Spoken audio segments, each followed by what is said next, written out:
3 tips, practical tips para sa mga taong nahihirapan i-give up ang rice. Ito po si Dr. Iris, isang Filipino-Canadian medical doctor, nakabase dito sa Vancouver, Canada.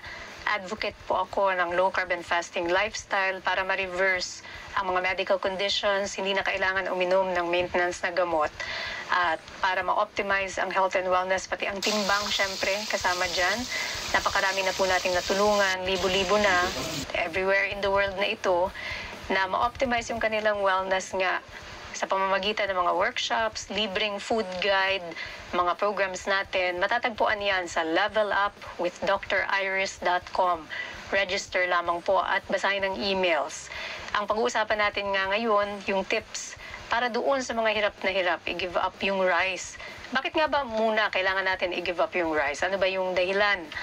Well, the main reason is dahil yung central hormone ng metabolism, yung nagdidikta sa katawan mo na mag-impok ng taba, ang katawan, ay ang insulin. At ito ay nasistimulate pag kumakain tayo ng mga matataas na net carb na pagkain, and rice ay isa doon sa mga matataas na net carb na pagkain. Ang carbohydrates po, ang breakdown product niyan, which is glucose, ito ay maaaring gawin ng katawan ninyo sa loob mismo without you eating carbs. Pwede niya itong gawin from other na mga raw materials. So for example, pag kumain ka ng protina, which is mainly galing sa karne or itlog or nuts, some plants, or kumain ka ng taba, then yung mga breakdown products nito can be recycled and made into new glucose na kailangan ng katawan mo. So, hindi mo talaga kailangan kumain ng glucose containing food sa diet mo kasi kaya naman ito gawin ng katawan mo sa loob through biochemical transformation. So, kung hindi kailangan kumain ng carbs, then certainly you can live without rice. Makikita nyo nga sa ibang kultura na kaya naman na hindi kumakain ng rice. Yung ibang kultura, yung carbs nila, for example, pasta or noodles or tinapay. So, hindi sila kumakain ng rice pero nagsusurvive pa rin sila.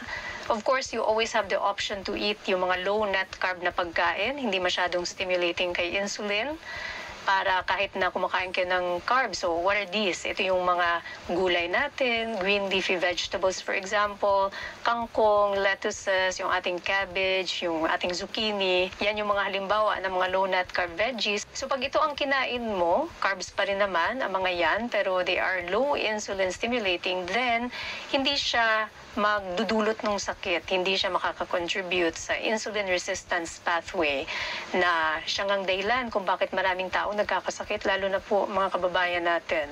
Makikita natin sa lipunan natin, diabetes, high blood pressure, fatty liver, high cholesterol, gout, mataas na uric acid, PCOS, cancer, memory decline. Lahat ito, iisa lang ang pathway, insulin resistance lamang. So the more that we avoid yung mga highly insulin stimulating food, the more that we optimize our health. Kaya pinopromote natin na tanggalin natin yung ating rice sa diet natin kasi kaya naman natin mabuhay talaga without itong mataas na insulin stimulating na pagkain na ito. So thank you for listening to that kasi marami talagang bagong followers din ng platform natin who need to know that. So pasensya na kung paulit-ulit, and thank you for your patience. So now, here are the tips para sa mga tao na hirap i-give up yung rice. Unang-una, kung hindi talaga kaya, then find low-carb substitutes. Use itong ating food guide. Tingnan ninyo doon sa Go section. Makikita nyo doon napakaraming pwede nating i-substitute sa rice. Pwede tayong gumamit ng cauliflower, pwedeng broccoli, pwedeng lettuce, pwedeng kangkong, pwedeng zucchini, pwedeng yung tinatawag nating shirataki rice, which is not actually rice, but it's a high-fiber root crop na hindi mataas ang insulin stimulation. So ito po yung ilan sa mga low-carb substitutes natin kung talagang hindi kaya na walang rice. Ikalawang tip, unahin kainin muna yung proteins and fats sa inyong plato.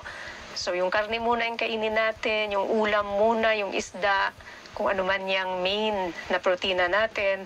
Huwag ding matakot sa taba. Kainin natin yung fat na nasa plato natin. So these are things like, for example, creams and gravies, butter. For example, you can have your oils na parte ng salad ninyo. You can have things like yung fatty portion ng inyong meat, that's also fat. You can have avocado, that's also fat. You can have some nuts, Kung meron din, that's also fat. And of course, yung mga fatty fish, of course, fat din po yan. So, unahin natin kainin yung protina and fat. So, pag inuna natin kainin yung ating proteins and fats, then this will help us later on to feel full. Kasi ang ating proteins and fats will help stimulate yung hormones that are responsible for hunger and satiety. Hormone na responsable sa gutom at pagkabusog. When these are stimulated, then mafe-feel mo na hindi mo na kailangan kumain pa ng extra. And the last tip is eat mindfully. Eat slowly. Kapag inuna mong kainin yung iyong proteins and fats and you wait it out, so kwento-kwento muna, you pay attention to your food, of course, you savor the flavors, and then kung may mga kasama ka, then have some conversation with them. Then itong delay na ito, the delay, normally it takes around 20 minutes for the brain signaling to occur na ikaw ay busog na. Then when you wait for that brain signal, dun mo ma-figure out na you're not really that hungry anymore. So, inuna mo na nga yung proteins and fats. So, mababa, of course, ang kanyang insulin stimulation, if at all. Minsan pa nga, halos wala. Lalo na pag fat, zero naman ang insulin stimulation niyan or napakababa.